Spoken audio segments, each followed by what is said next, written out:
At 42, Michael Reed thought he had it all: a thriving career, a loving wife, Emily, and a loyal friend, Nathan.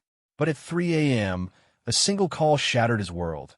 Emily's voice, drunk and distant, Nathan's laughter by his side. The betrayal was only the beginning. Now Michael is weaving a web of revenge, where every step is an explosive twist and turn, and the stakes are higher than life. Michael Reed sat in the dim glow of his Seattle home office, the sleek lines of his modern house reflecting the life he'd built at 42. His architecture firm, Reed Design, was a rising star in the Pacific Northwest, his wife Emily a constant presence by his side for 15 years, and his childhood friend Nathan Crow, his trusted business partner. It was a life he'd crafted with precision, until 3 a.m., when the phone shattered his illusions. The screen lit up with Emily's name. Michael rubbed his eyes, expecting a late-night update from her supposed girls' trip. "Hey, hon." Her voice slurred through the speaker, thick with alcohol, drowned by thumping bass in the background. "Why are you calling so late?" Michael asked, his tone steady despite the unease creeping up his spine. Before she could answer, a laugh cut through, sharp, familiar, and unmistakably Nathan's. "Tell your boring husband we're having fun." Nathan's voice was too close, too smug. Then a giggle from Emily, a muffled clatter, and the call dropped. Silence swallowed the room. Michael stared at the empty side of the bed, the sheets untouched, pristine. His knuckles whitened around the phone as he redialed. Voicemail. Again. Voicemail. His mind raced. Emily had said she'd be at her friend Lisa's cabin, a quiet weekend away. Nathan wasn't supposed to be there. The clock ticked to 3:17 a.m. He didn't sleep. Morning brought no relief. Rain streaked the floor-to-ceiling windows as he brewed coffee, replaying the call in his head. The doorbell buzzed, jarring him from his thoughts. Mrs. Harris, his 70-year-old neighbor, stood on the porch, her raincoat dripping. "Michael, I hate to bother you so early," she said, her voice soft but edged with worry. "But I've seen Nathan's car here, late at night, when you're on your trips. I didn't want to meddle, but—" She trailed off, wringing her hands. His stomach dropped. "How often?" he asked, his voice a low growl. "Since last spring," she admitted. "I thought you should know." Spring, when Emily had pushed him to take that big project in Portland, insisting it'd boost the firm. 8 months of late-night girls' nights, and sudden errands clicked into place. "Thanks, Mrs. Harris," he said, forcing a tight smile. "I'll handle it." Back inside, Michael's coffee grew cold as he paced. Nathan, his best friend since they were 12, the guy who'd crashed on his couch during college, who'd invested in Reed Design when it was just a dream. Emily, the woman he'd met at a downtown cafe, her hazel eyes lighting up over lattes, the one he'd married under the Space Needle's shadow. Together, they'd betrayed him. He grabbed his laptop, pulling up schedules, texts, anything that might have slipped past him. Then he stopped. Anger wasn't enough. He needed proof, a plan. He scrolled his contacts, landing on Sarah Vale, a private investigator a client had raved about. "Sarah, it's Michael Reed," he said when she picked up, his voice steel. "I need you to dig into my wife and my business partner. How soon can you start?" "Tomorrow," she replied, crisp and professional. "What am I looking for?" "Everything," he said, "and don't hold back." He hung up, staring out at the gray Seattle skyline. This wasn't just a fling. It felt orchestrated, a knife twisted slow and deep. Mrs. Harris's words echoed. Nathan's car, late nights, months of lies. Michael's hands curled into fists. Whatever they were hiding, he'd unearth it. And when he did, they'd learn what happens when you cross an architect who knows how to build and destroy with precision. Michael Reed sat across from Sarah Vale in a dimly lit diner on the edge of Seattle, the hum of rain against the windows masking their conversation. At 35, Sarah had a reputation as a relentless private investigator. Sharp eyes, sharper mind. She slid a folder across the table, her expression unreadable. "You wanted the truth about Emily and Nathan. Here's the start." Michael flipped it open. Photos spilled out. Emily and Nathan at the Lakeside Inn, arms entwined, dated 3 weeks ago. Bank statements followed. Thousands funneled from Reed Design into an account labeled consulting fees, signed off by Nathan. "He's been skimming," Sarah said, tapping a receipt. "Using your firm's projects to clean dirty money. Construction overages, fake invoices. He's good at hiding it, but not good enough." Michael's jaw tightened. And Emily? Sarah hesitated, then pulled out a text log. She's in on it. She's been pressuring Nathan to cut her in, threatening to expose him if he doesn't. Listen to this. She played a recording from a bug she'd planted. Emily's voice, low and venomous. I'm not your side piece, Nathan. I want half, or Michael hears everything. Nathan's reply was curt. You'll get it when I say so. The betrayal sank deeper, a cold blade twisting in Michael's gut. His wife wasn't just cheating. She was a co-conspirator.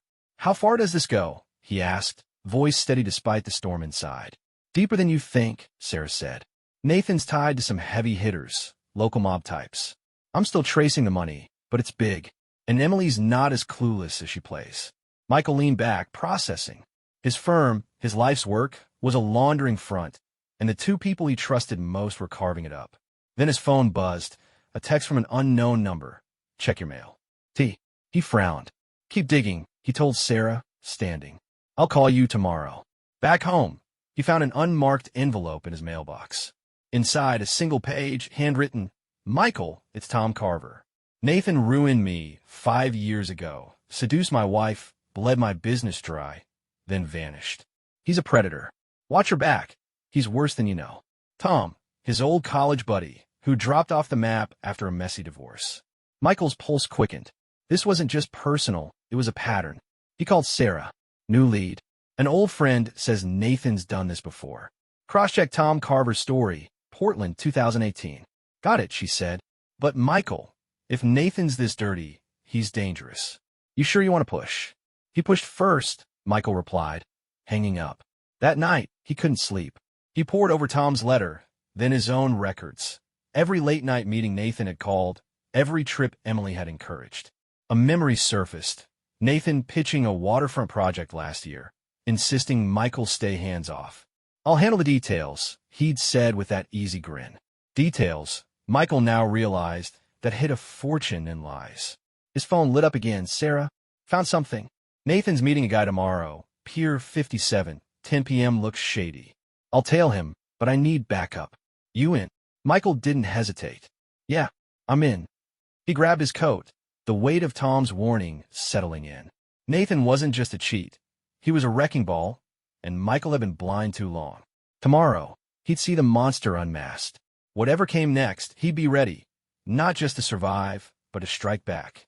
Michael Reed crouched in the shadows near Pier 57, the salty Seattle breeze cutting through his jacket.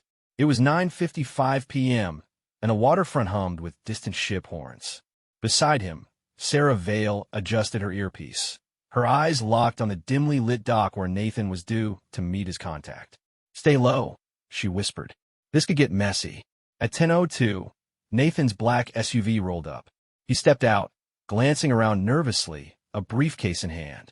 A second figure emerged from the shadows, tall, scarred, wearing a leather coat. That's Victor Russo, Sarah muttered. Low-level mob enforcer. Nathan's in deep. Michael watched as they exchanged clipped words, Nathan handing over the case.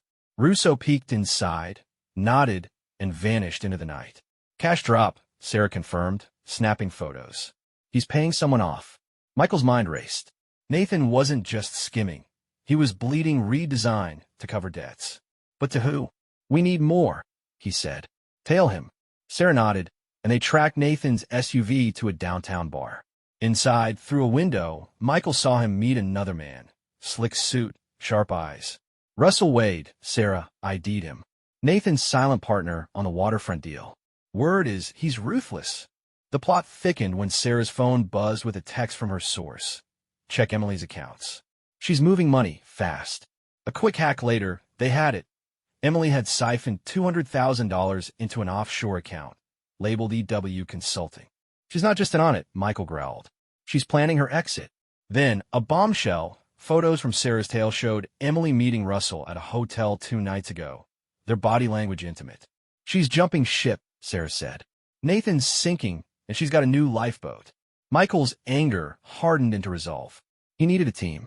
First, he called his younger brother, David Reed, a Seattle Post journalist with a nose for corruption. Nathan's dirty, Michael said over coffee the next day. Money laundering, mob ties. I need your skills. David, 38, lean and intense, grinned. Say less. I'm in. Next, Sarah brought in Lily Chun, a 29-year-old hacker with a rap sheet she'd scrubbed clean. I owe Sarah a favor, Lily said, cracking her knuckles. Let's burn this guy down. Lily breached Nathan's private server in 48 hours. The haul was staggering. Emails detailing mob payoffs, forged contracts, and worst videos. Nathan had recorded his flings, including Emily, as blackmail insurance. Sick bastard, Lily spat, pulling up a clip of Emily unaware she was on camera. He's got dozens of these, wives, business partners, anyone he could control. Michael saw an opening. Can you leak this? Lily smirked. Give me a target. 2, Michael said. First, the mob. Let them know Nathan's skimming their cut. Second, Russell. Send him proof Nathan's framing him for the laundering. Done, Lily replied, her fingers flying. 48 hours, they'll both turn on him. David chimed in. I've got a contact at the SEC. Anonymous tip about the waterfront project, and Nathan's cooked. Michael nodded, his plan crystallizing. Nathan and Emily thought they'd outsmarted him, but he'd flipped their game. As Lily sent the first email, mob-bound, Michael's phone buzzed. A text from Emily. We need to talk. Tonight. He stared at it, then deleted it. Too late, he muttered. The counterstrike was live. Michael Reed stood in the back of a crowded Seattle gala, the clink of champagne glasses masking the storm brewing beneath his calm exterior. It was 48 hours since Lily's leaks hit their targets, and the fallout was electric.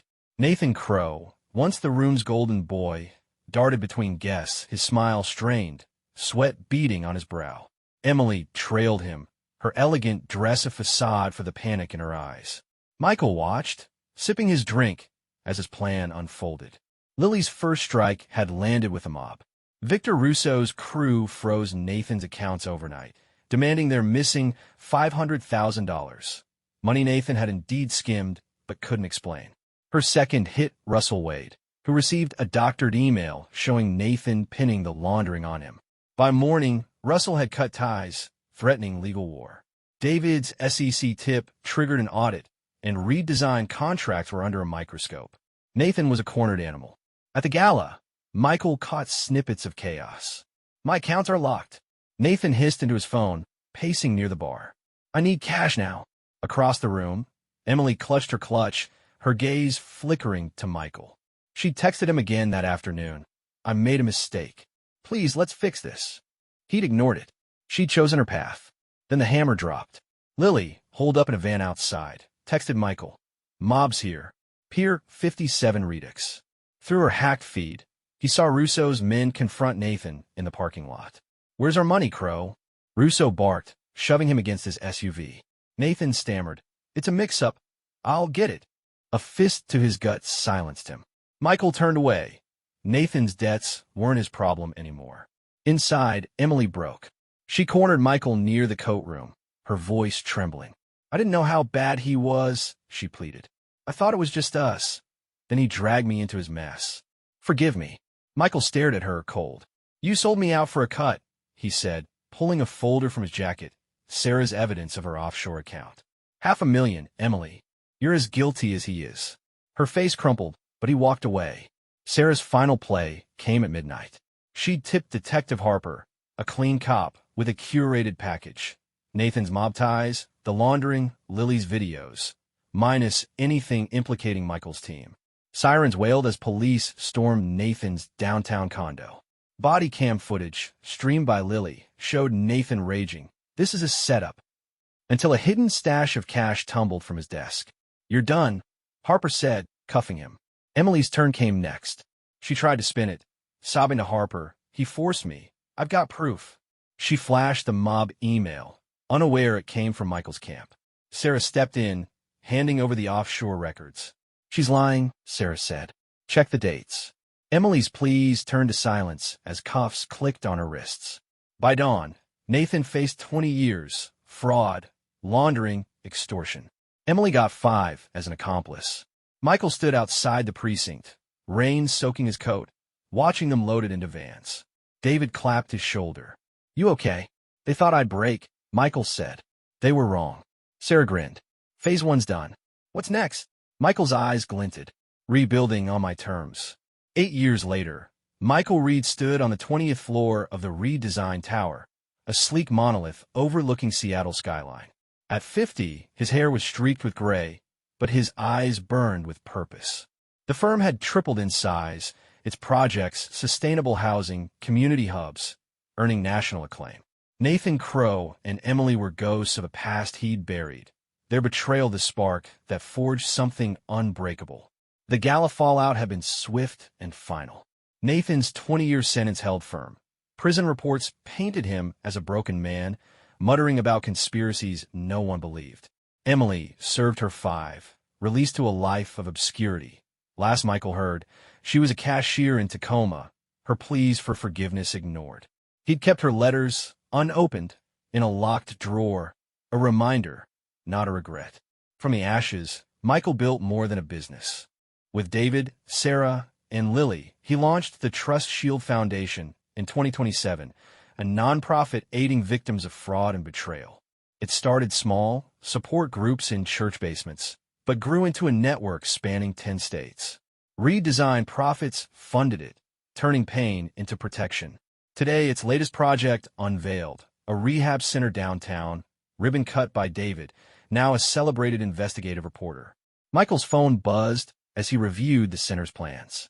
A text from David, 10 years since the bust. Speaking tonight, join me.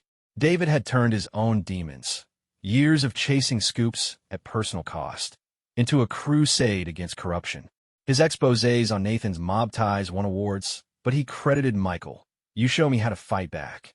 Michael replied, bringing the girls. Wouldn't miss it. The girls, twins, Mia and Zoe, 6 years old, were his new foundation. Born 2 years after the reckoning, they came with Sarah Vale Reed, his wife since a quiet 2029 wedding. She traded her PI badge for a role as Trust Shield security chief, her instincts now guarding their family. Still think they'll turn out like us? She teased that morning, watching the twins chase each other. God help us if they do, Michael laughed, but he meant it. They'd inherit his strength, not his scars. At the rehab center that night, David addressed a packed room. 10 years ago, my brother was betrayed. He didn't just survive, he built this. Cheers rose as Michael stepped forward, Mia and Zoe clinging to his legs. I lost trust once, he said, voice steady. Now I help others reclaim it. That's my win. Later, over coffee, David dropped a bombshell. Russell Wade's out of hiding. Word is he's sniffing around old mob contacts. Might want payback. Russell, Nathan's ex-partner, had vanished after the bust, dodging his own charges. Michael's grip tightened on his mug. Let him try, he said. We're ready. Back home, the tower's lights glowed against the night. Mrs. Harris, now 78, waved from her porch. She joined Trust Shield, mentoring survivors. Lily's tech firm upstairs fortified their defenses, her hacks now legal and lethal. Sarah locked the door, the girls asleep. Satisfied, she asked. Michael glanced at a framed photo, him and Nathan, young and naive. It's not about satisfaction, he said. It's about what lasts. Outside, Seattle slept, but Michael's fortress stood vigilant. The game wasn't over, just rewritten on his terms.